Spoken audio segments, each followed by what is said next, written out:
So again, we meet, and thank you for accepting us. Again, we are at the place of our good-willed friend and benefactor, whom we call the adept. Hello again from all of us and me personally. Thank you for joining. Thank you for inviting us, and I won't be disclosing a secret if I say that we are in the southernmost southeast point of the old continent. Is that right? Europe, correct. Yes. But it's very close to the Middle East. Very close to the Middle East. So sometimes it's difficult to identify whether you are on this continent or another continent, this Yes. planet or another planet, this time or another universe. So sometimes the experience is just floating. Nevertheless, it's good to fix our place and fix our vision, and from that point of view we can observe what's going on inside and outside. So today's topic is traveling, and we caught you traveling. You invited us to join one of your journeys, and here we can say you meet with both with history and mysticism. So why is an adept person traveling? That's a challenging question, because a real adept, in my understanding, is satisfied under all circumstances. Yes. Whether moving or staying in one place, whether being able to travel to places, visit some places of interest or not, we should be satisfied. We should try to achieve that level of integrity when whether you can or you cannot, it doesn't really matter. But you find your ways for your view, for your perfection. And I have met people who never moved out of their neighboring location more than 5 kilometers, or let's say 10, 15 kilometers, but they had a complete view of the world and life, how it is. So they have got a secret. And today we are accustomed to run up and down and travel across the globe practically, and it looks like we lose the secret meanwhile. So, but if we travel, let's try to find the secret. And then we can keep that secret with us if we are sitting at home. Of course, another question comes, what is a home and what is a travel? Yes. But one thing I'd like to mention, that they say if you stay at home, you can understand everything about the world, while if you travel, you can understand everything about yourself. And this meeting of the opposite poles, I think it's a very interesting thing, and please think about it. Yes, this is a good invitation. And very specifically, why are you traveling? What's in there for you? Well, traveling for me is not simply a change of place or trying to visit some places of interest or fun or enjoyment. Not at all. This is a try into reality. The reason why I try to travel is to get closer to the spirit of the place. So it's not the surface information that you can scan, you can read, you can see. Okay. It's not the external observation that is important for me, but rather trying to enter into a deeper layer of reality of the places. And in that respect, for me, places to visit, they are not simply piles of stones, but rather a living reality, if we can catch on that. So normally we're speaking of space traveling, traveling in space, and this is about changing circumstances and shifting from one point to another. From your words, it seems that we shift from one reality, like a fixed reality of our daily lives and routines, we shift to another reality. Yeah, if we move out of our comfort zone, it helps us to perceive reality, even the superficial reality, in a different perspective. But of course, today we live in a very globalized world. So wherever you go, you find the same brands, you find the same habits, you find the same diet, etc., etc. Yeah, supermarket, Yeah, so culture, everything. I think we all know this consumer society, but you have to go beyond that, because there must be some living yet hidden reality, even behind the stones, even behind the abandoned streets, I am searching for that.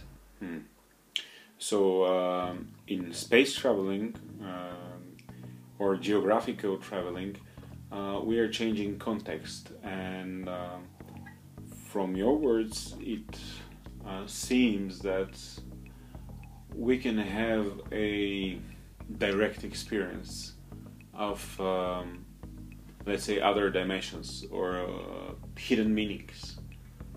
Well, it's not always sure, because nothing is given, nothing is provided. In what sense? Life is an experience. Yes. It might happen, it might not happen. Mm-hmm. So I'm not sure about visiting the next place. I will have some experience, maybe not. Or if you go to another place, maybe you will see nothing special. Yes. So sometimes this is only a change of physical dimensions. But in order to penetrate into another layer of reality, we have to change a little bit the consciousness also. So when you mention travel in space, geographical travel, for me that's always a travel in time. Yes. And in understanding. Yes, and that's the two topics are intertwining, but and interrelated. But that's another topic that practically, while we shift through space, we actually shift through time also. They are deeply connected. You cannot separate one from the other. Even if you move in space, you cover the space in a certain time. Even if these are the 5 kilometers you mentioned. Yeah. So radius from home. Time is included in covering space distances. And experiencing space. Sure. Time is there. So you cannot separate these dimensions. And if these two dimensions are connected, why not think or accept that other dimensions also are connected? What we do not perceive generally. Mm. And okay, most of us have some ideas that this place is good or that place is famous, and we have them on the list. We should visit that, or okay, this year I'm buying tickets to that place, or we have to go to this resort. And what do you think? What should be, let's say, a more profound version of exploration? Because now it's, as you mentioned, it's a modern consumer time society, and we have all the globalized information, and we have the accessibility, which is very important.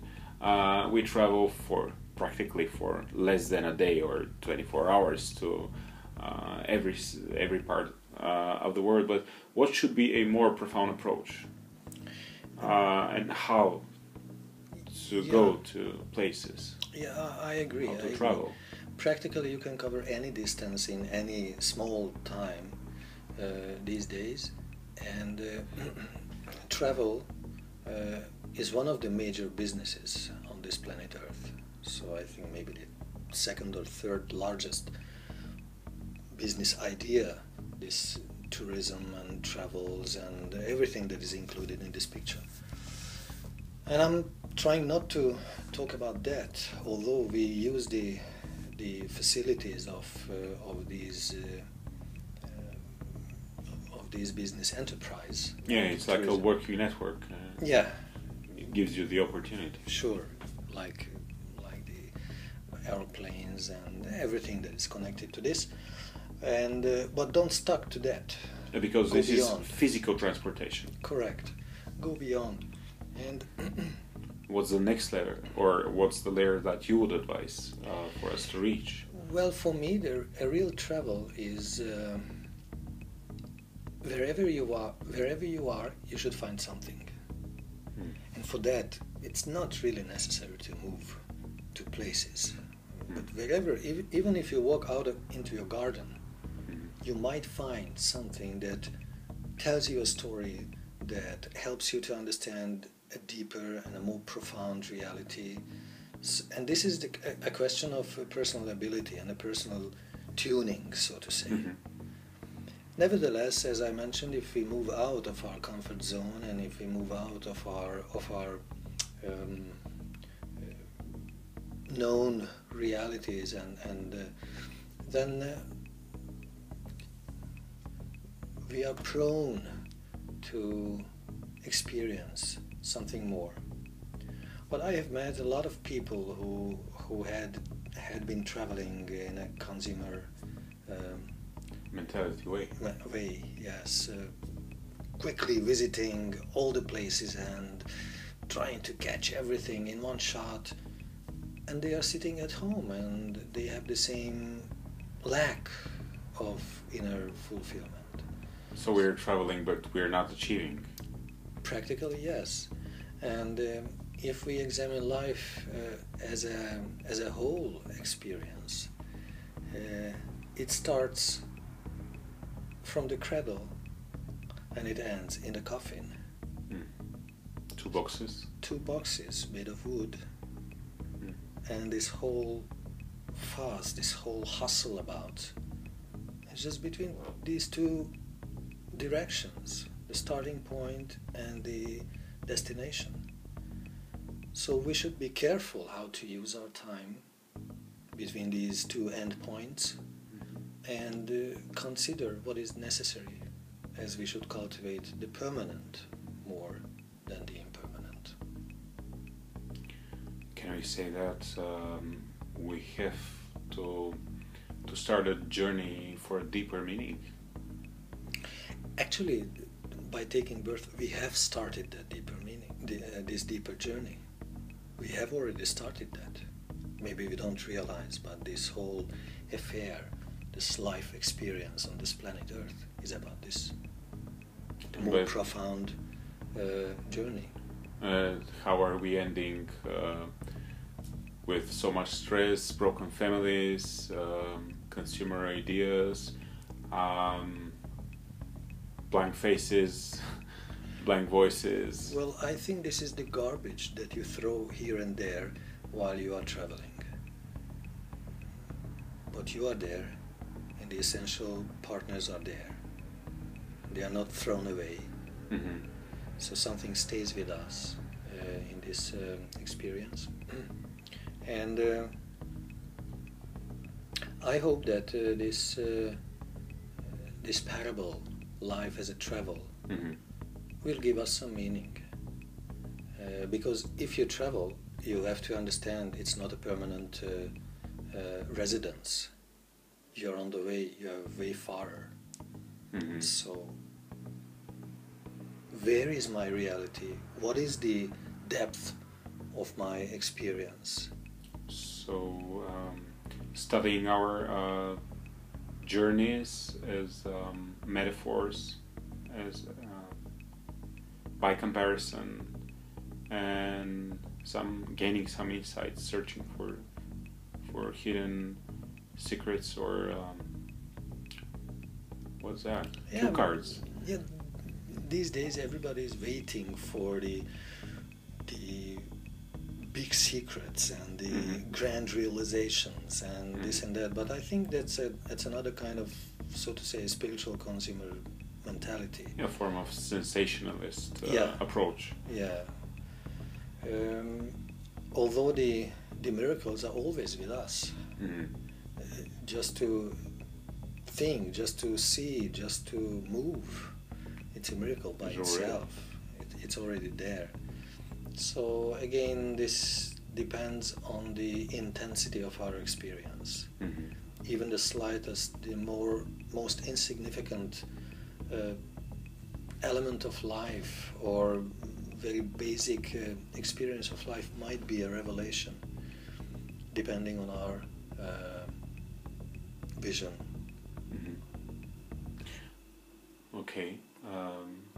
Thank you for those directions, and we would like to inquire a little more while we're talking, thinking of okay, why do people travel? And they communicate with nature, so we travel because of nature, but also we travel because of culture, and this kind of bridges our idea of traveling into time, because culture gives us the opportunity to change the context in regard to centuries and millennia and different, let's say, approaches, different cultural perspectives of life, religion, humanity. So, what would you say about that? Yeah, again, time and space travel always together. Mm-hmm. We cover these distances, and why are we after history? Why do we visit museums? What's the point of that? Because everybody is doing it? Well, yeah, this is one point, because usually people like to do what the majority is doing, so we are follower types, basically. Yeah, it's on the list because you should do it before you're 50 or before you die, or something like this. And if you happen to go to a certain place, then this is the list to a must. Yes, to see places to see. Yeah, I think we all have some lists like this, but I think that changing the place is a need for human beings. So it's like a natural expression of something, the desire for something else, maybe something more new. Although we go to a new place and we repeat the same practices that we had at home, so it doesn't really make sense. Yeah, but we also dig into ancient times, or we take a look at some photographs, although in stones or. Yeah, correct. So the deeper desire is for touching this other or new or ancient or more profound reality. Mm-hmm. Even though sometimes we cannot dig that deep and we remain on the surface. And I was also thinking why if we visit a place, why we observe the stones in the form of buildings and relics and so many articles of the past. Mm-hmm. And then I understood that before time, people were traveling basically on two purposes. Oh, let's say three. Okay. One was trade. Uh-huh. The second was war, conquest or fight or whatever.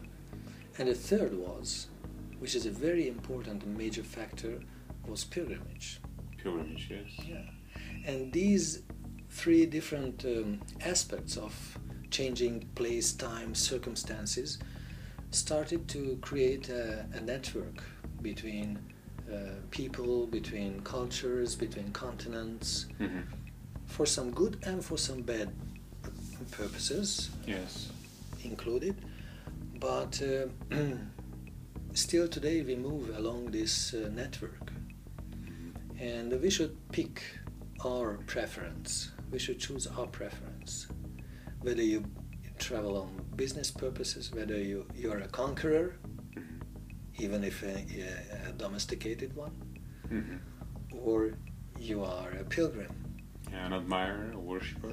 And I think you know my preference. My preference is the pilgrim, Yes. who wants to penetrate into deeper reality. If he moves the body, the only reason to move the body is to change shift the consciousness.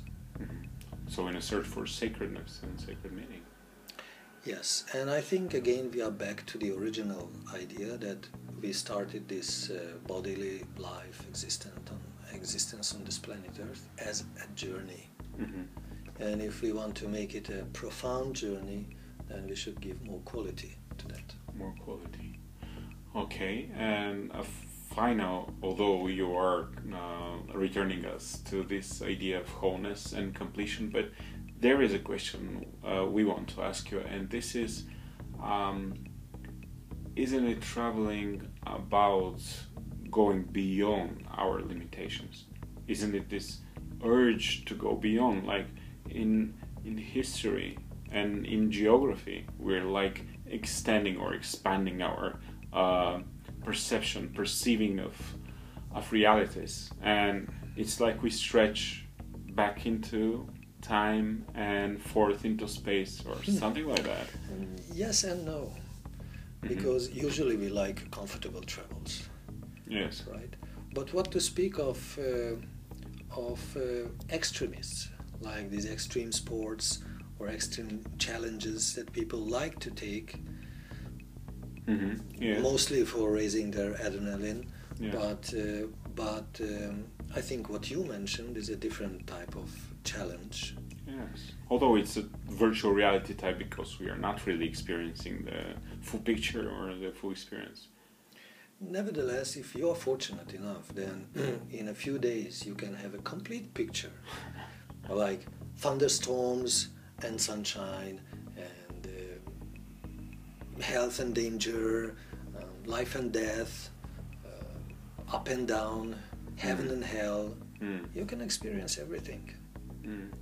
Does this mean we have to let our baggage? And yes, because as you mentioned just a few minutes ago, you said people are traveling, but they have stayed home. They never left the place. Practically. So how to open to this experience? Well, about the baggage, yes. A story came to my mind. When my master was traveling, that happened in India, he fell asleep for a while, and during this nap, one of his baggages just disappeared. And when he awoke, he realized, oh, one is missing. And he said, but the goddess has taken this away from me. And all the Indians around him were very pleased to see such a reaction. He was not upset of losing something, but he said, oh, somehow this is my entrance fee to the holy place. So either we gain or we lose something. Don't worry about it. Everything will be supplied what is necessary, and everything will be taken away what is not necessary. Okay, so that's our topic on traveling and the deeper meaning of traveling. And as you mentioned, this is the journey into meaning between 2 points, and that's the meaning of life practically. You said life can be experienced before we're dead. Yeah, but life is not only, this life journey is not only between the birth and the death, but we should continue between death and the next birth. So good luck to all for this travel. Thank you for being your company on this intellectual and mystical trip also. We hope to see you soon. Thanks for joining. Be blessed.